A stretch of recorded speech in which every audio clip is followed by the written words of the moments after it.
إلهنا وخالقنا. اللہ تعالیٰ کی ناراضگی سے بچنے کی دعا۔ رسول اللہ صلی اللہ علیہ وسلم اکثر ان کلمات سے اللہ کی پناہ طلب کرتے تھے۔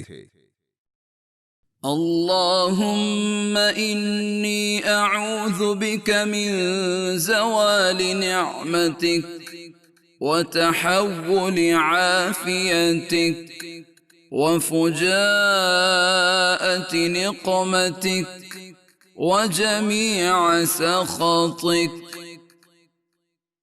اے اللہ، بے شک میں تیری پناہ مانگتا ہوں تیری عطا کردہ نعمتوں کے زوال سے، تیری عطا کردہ عافیت کے بدل جانے سے، تیری سزا کے اچانک وارد ہو جانے سے، اور تیری ہر قسم کی ناراضگی سے۔ فاهدنا سبل السلام